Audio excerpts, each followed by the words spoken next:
masalah pemegang saham satu lagi yang sampai dipukul.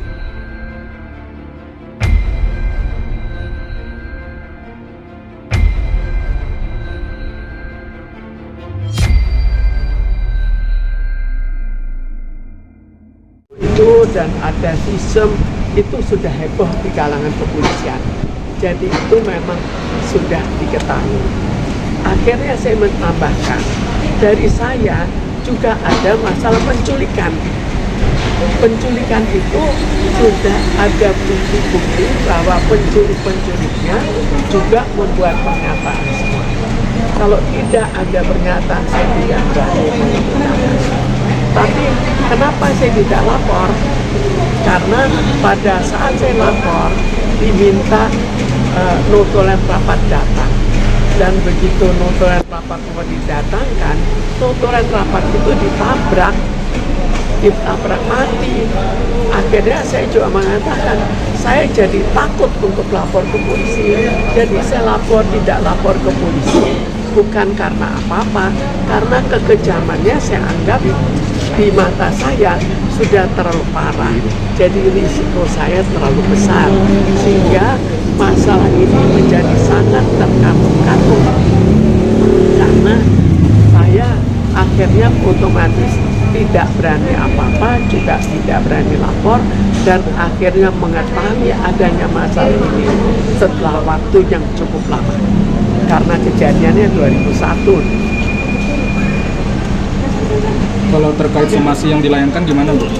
Dilayangkan ke PT Bluebird sendiri gimana, kan sudah mengajukan somasi katanya. Ya. Itu update-nya gimana, Bu? Apakah sudah ada balasan? Somasi pertama ke notaris. Notaris Makahanap 3 kali kami somasi. Maka dia datang ke kantor, lalu ditanya ibu ini, kalian kan pemegang saham 3 orang, Purnomo, ibu sama Chandra. Apa ibu tidak dibayar? Kapan dibayar? Kata dia. Ya, saya pikir ibu telah dibayar, katanya gitu. Saya pikir kalau menurut keterangan berdua itu, saya pikir ibu telah dibayar. Maka karena keterangannya seperti itu, dibikinlah pernyataan dari notaris itu bahwa ibu ini adalah belum mengundurkan diri 100% dari pemegang saham, tapi baru mengundurkan diri dari pengurus.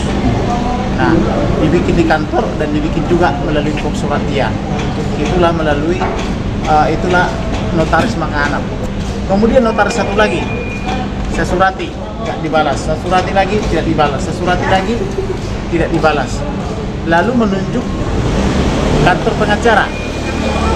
Nah, kemudian juga Purnomo dan adiknya. Saya surati tidak dibalas. Tetapi mereka bertiga menunjuk notaris yang kantor pengacara yang sama. Pengacara yang sama ini tidak mau membalas somasi kami, tetapi mengatakan telah tuntas dibayar. Nah, ibu ini saya tanya, apakah ibu sudah dibayar? Tidak ada.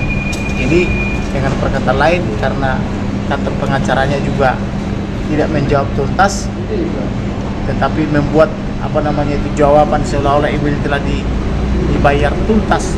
Maka saya laporkan kepada polisi, dan polisi tadi menanyakan kepada siapa kalian dikasih surat yang ini, karena aslinya dipegang ibu ini, kepada Diana. Jangan-jangan Diana tidak menyampaikan kepada notaris. Nah, seandainya Diana pun tidak menyampaikan itu, tidak mungkin ibu ini hilang. Nah, itu kira-kira. Apakah ada keterlibatan mungkin dari suami Nikita Willy ini, dari adanya tentu karena pemegang saham yang sekarang adalah suaminya Nikita Willy. Jadi seperti apa keterlibatan mereka, bagaimana hak ibu ini pindah ke mereka, nanti akan diusut oleh penyidik. Tapi sejauh ini sudah ada klarifikasi dari pihak beliau untuk menolakkan enggak, dari kita dulu. Dari kita hari ini memberikan persamaan pokoknya dulu, baru nanti penyidik mendalami dan penyidik menyurati. Fasilitas mewah yang digunakan Nikita Willy sendiri katanya dari penggelapan itu, apakah itu benar, Bu? Dari diduga. Bun, dikencengin dikit ya bun.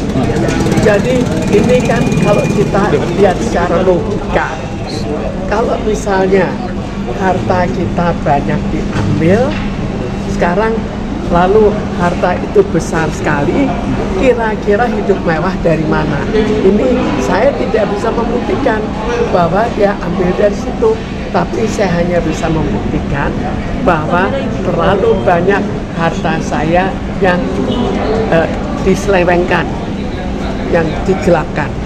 Jadi di sini kita harus tahu yang seringkali kacau itu adalah antara PT Bluebird Taksi dan PT Bluebird TBK.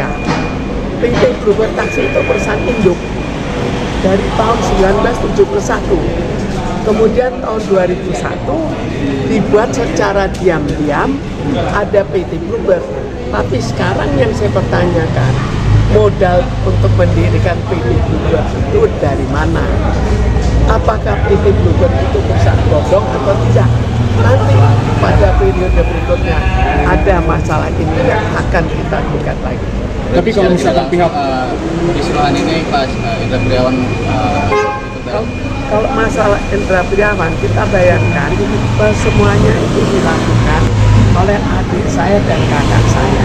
Indra Priawan itu anak dari kakak saya. Kira-kira bagaimana? Dapat hartanya enggak? Kalau secara hukum ternyata dapat. Sekarang apakah dipakai? Apa itu disimpan? Nggak tahu juga. Tapi secara logika, kalau kita sebagai logika pada umumnya, ya kita anggap ya memang harta saya itu yang dipakai untuk hidup bermewah-mewahan. total kerugian, maaf mengklarifikasi 200 miliar, benar nggak? Triliunan. Saya belum menghitung persisnya.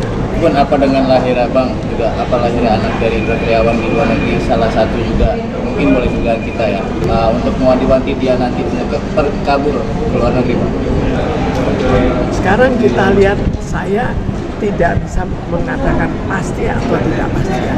Tapi pada umumnya kalau sudah kita membuat kesalahan, Kamera Bun. kalau kita sudah banyak menggelapkan harta orang, maka banyak sekali yang menggunakan cara untuk lari ke luar negeri. Kelihatannya ke Amerika itu, lari ke Amerika itu cukup enak. Kita punya anak, otomatis anak itu jadi warga negara. Maka berlakulah hukum di Amerika. Ini secara umumnya, kalau kita lihat, itulah kebiasaan orang untuk akhirnya lari ke luar negeri. Tapi kenapa Bu, dari pihak PT Bluebird sendiri bilangnya Ibu belum memiliki saham Bu? Bahkan sejak 2001 berdiri kalau nggak salah.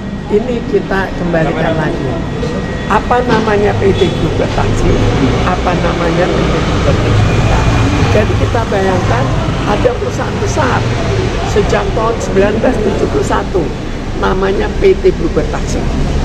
Setelah 30 tahun tiba-tiba didirikan PT Bluebird TBK itu secara diam-diam, tidak ada yang tahu. Yang tahu hanya kakak saya dan adik saya. Yang lain itu tidak tahu. Akhirnya perusahaan ini uangnya dari mana? Itu perlu kita selidiki. Karena uang itu demikian kecil, kok uang sedikit saja bisa membuat perusahaan yang raksasa. Itu pertama. Kedua, ini kan semuanya fasilitasnya dari PT Bluebird Taksi, perusahaan Bluebird induk. Jadi sekarang kalau semua dari perusahaan induk, apakah ini perusahaan dalam perusahaan atau betul suatu perusahaan yang didirikan sendiri dengan nikmatan sendiri? Coba kita lihat, apakah masyarakat bisa membedakan mana PT Bluebird Taksi, mana PT Bluebird TBK? Apakah pengemudinya bisa membedakan? Kita tanya aja Budi, Pak, Bapak ini dari PT Bluebird Taksi atau Bluebird TBK? Tidak tahu juga. Kok bisa dicampur aduk sejauh itu? Kok bisa fasilitasnya digunakan, mulai dari ordernya digunakan, radio sistemnya digunakan, komputernya, bengkelnya, semua bisa digunakan. Apakah itu secara hukum bisa sebebas itu kita memanfaatkan harta orang lain, yaitu harta PT Bluebird Taksi. Bang Indra Priawan Kabarnya persen sendiri, Bun. dari pemberitaan ini sendiri juga, Berapa Nikita persen, Willy Bun? itu sekarang terlihat hidup sederhana. Jadi sekarang kita lihat sejak adanya berita-berita banyak di mana orang-orang seperti pada Rafael, pada apa-apa kan dilihat kok hidupnya mewah. Hidup mewah itu cukup jadi sorotan. Karena itu sekarang diputuskan semua anak turunannya jangan memperlihatkan kemewahan. Tapi kan kemewahan itu kenapa bisa mendadak? Kenapa setelah pemerintah mulai mempersoalkan orang-orang yang hidupnya terlalu mewah? Jadi kita secara logika saja dong, kita pertanyakan, apa iya kita hidupnya mewah, terus tiba-tiba nggak mewah, ada apa? Indra Priawan berapa persen Bun? Indra Priawan itu jadi kok kita hitung secara persentase itu ada saham saya, ada kakak saya, dan ada adik saya. Indra Priawan itu dari kakak saya. Kakak saya terus dibagi 4. Bisa dibayangkan Indra Priawan saja yang 1/4 ya sama juga 1/4 dari harta saya. Kok bisa hidup begitu mewah? Kira-kira apa? Ada lagi? Bagaimana? Untuk lanjutannya ke depan, saya akan memberi keterangan kepada penyidik karena tadi sudah cukup terang kami jelaskan apa yang menjadi permasalahan. Pokok permasalahannya adalah akta nomor 5 dan nomor 20 tahun yang lalu. Kemudian tahun 2001. Kemudian dari situ nanti akan dikembangkan. Kepada siapa kamu mengundurkan diri ini sebagai pemegang pengurus? Kepada Diana. Apakah Diana ini masih sana? Nah, Diana masih di tempat itu. Saya diperkirakan masih. Kecuali Kemudian siapa lagi yang mengetahui? Aka notaris Makahanam. Kemudian saksi-saksi dari ibu ini. Kemudian ibu ini. Kemudian saya sebagai pelapor. Jadi saya katakan ini saya ketahui 2023 karena saya somasi notaris dan notaris-notaris yang lain, maka dijawab ibu ini belum mendapatkan haknya, maka dijawablah oleh notaris itu, oh ibu ini mengundurkan diri sebagai pesero pengurus, tapi tidak sebagai pesero komanditer. Jadi ibu ini adalah pesero komanditer atau pemegang saham gitu. Dok, mungkin sudah ada kabar masih dari pihak sana akan dipanggil ke penyidik. Bagaimana? Sudah ada kabar dari pihak sana akan dipanggil ke penyidik. Ya tentu, karena semua itu akan dipanggil oleh penyidik, termasuk kakaknya, termasuk keponakan-keponakannya. Bagaimana hubungannya dengan perusahaan itu. Terima kasih. Oke. Terima kasih Bun.